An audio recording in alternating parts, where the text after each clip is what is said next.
What's going on, bottom line viewers? It's Mitch here with the Steelers fan, Mike Beck. I know if you saw his video, how the Steelers can win the Super Bowl. They've gone through step one. They're on to step two. They're going to Kansas City, and they're going to take on the Chiefs. We're going to discuss the Miami Dolphins game, go through all the stats, the performances of the quarterbacks, running backs, defenses, receivers. But for the Steelers, you could pretty much say it went as planned for the most part. I mean, you did have a couple miscues from Ben Roethlisberger out there with 2 interceptions. We'll discuss those interceptions.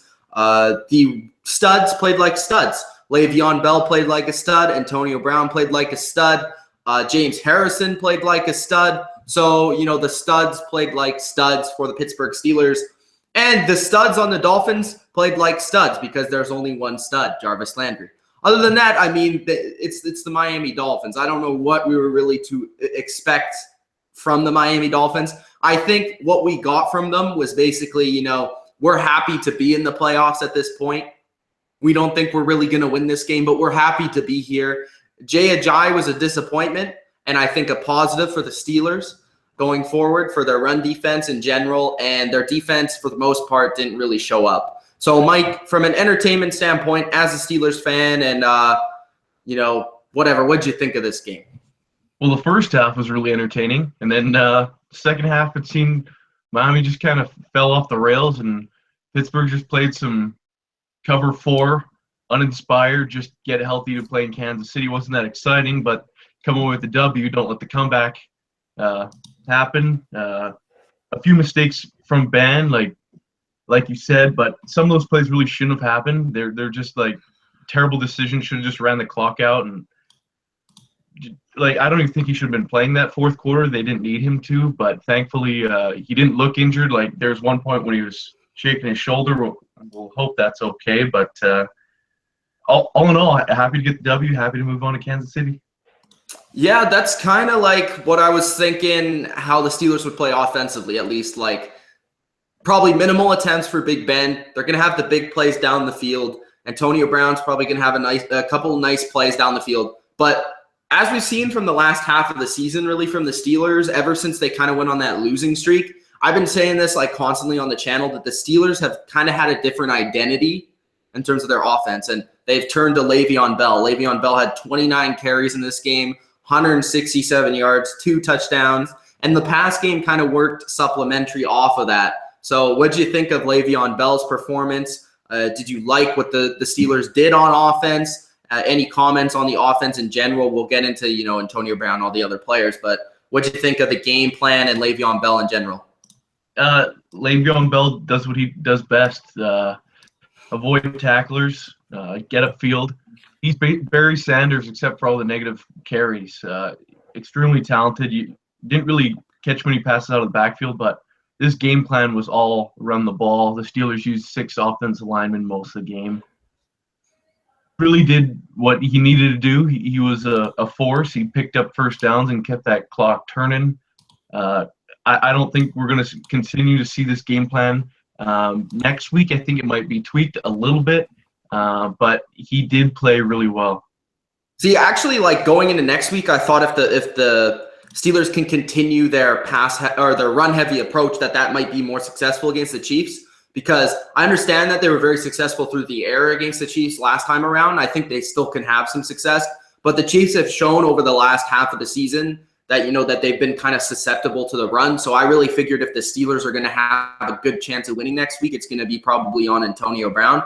That's just my guess going into the game. Obviously, you have to look at that, but or not Antonio Brown, Leveon Bell. I mean, Leveon Bell was great in this game, showed great vision, poise, you know, just Leveon Bell. He's running like he usually does. And the offensive line was excellent. They held a lot of blocks. Nobody was getting through. Sue wasn't getting through. Wake wasn't getting in the backfield. So nobody was really disruptive on the Miami side of things.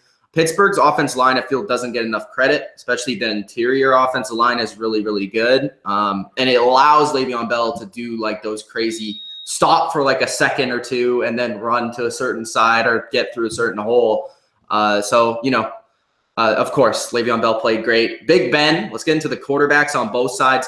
Matt Moore, 29 for 36. That's pretty freaking good.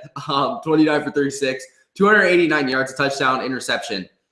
The Miami Dolphins, in my opinion, were moving the ball through the air quite efficiently in this game.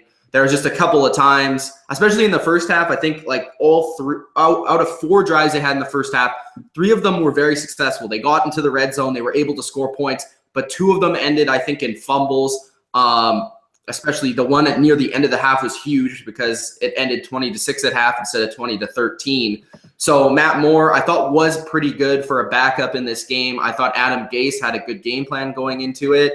I just thought that the Dolphins kind of killed themselves with some big-time turnovers that against the Steelers, an offense like the Steelers that can capitalize off that. You're not playing the Texans, you know.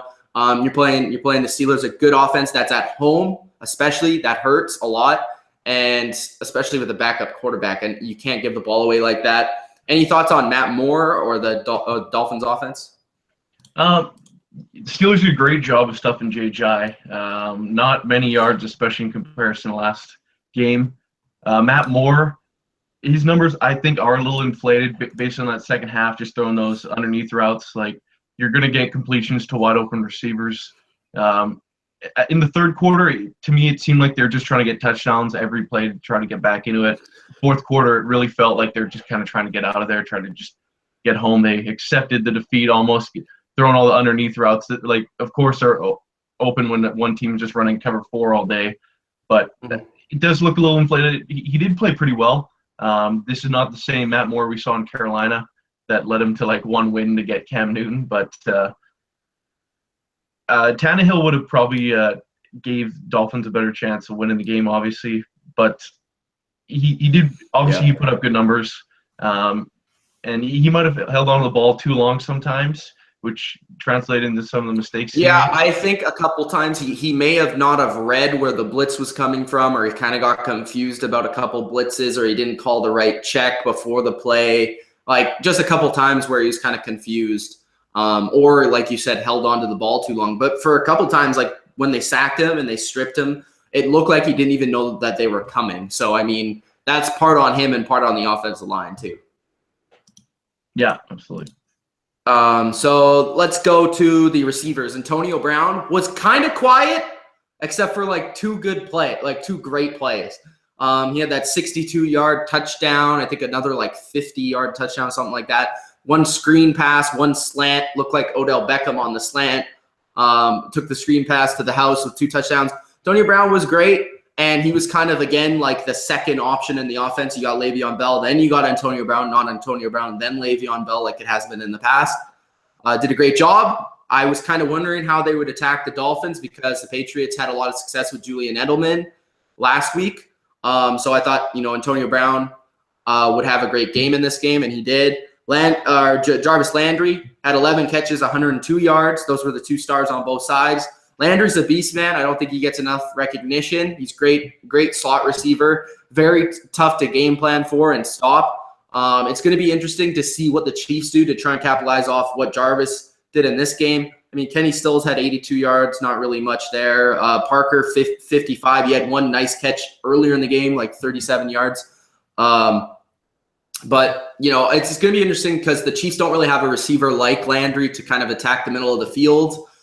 So it's going to be interesting to watch that matchup next week to see how they attack it, maybe with Travis Kelce instead. We'll see. But Antonio Brown, do you think he'll have the same amount of success this week as he did last week? And what do you think of the Steelers receivers this week? Obviously, Antonio Brown, he really played well, like that first half of the first quarter. After that, he had a pair of drops and didn't really see the ball that much, especially because the Steelers didn't throw it. Next week, I expect him to do a little more, actually. That's with Ladarius Green probably coming back to the lineup. I thought he would play today. He rested again. He practiced full 3 times this past week, but still didn't clear. I think he did clear concussion protocol, but he still sat.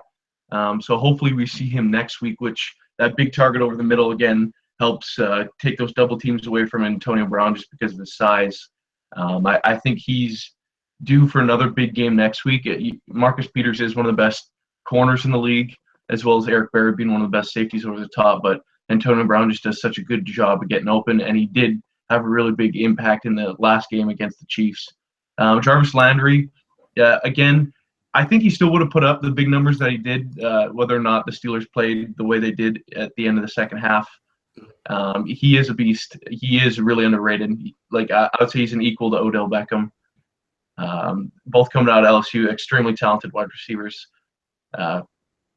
I think obviously the edge probably goes to the Steelers receiving core. It's a lot deeper. Steelers did make some good plays for the Dolphins, but again, it just didn't seem to be enough and weren't able to finish drives.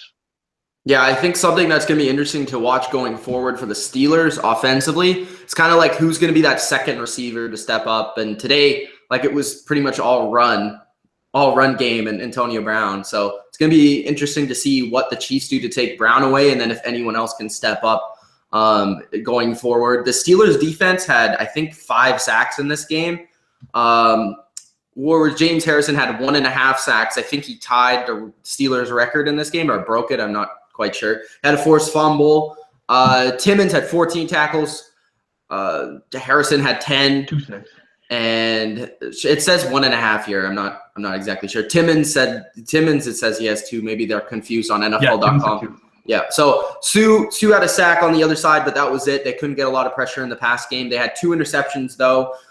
Were you impressed by anybody on the Steelers defense, Miami defense? Overall, I thought the Miami defense was pretty bad. I mean, they were bad against the Patriots last week. Just watching them, I said going into this game, don't have a very strong pass defense, and their run defense is suspect as well. I thought if they could get some pressure on Ben, that would be a difference maker, but obviously they didn't.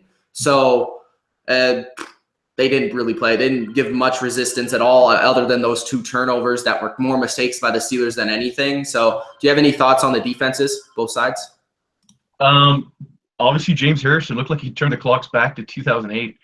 Guy was a freak out there. He had one of his best games of the year.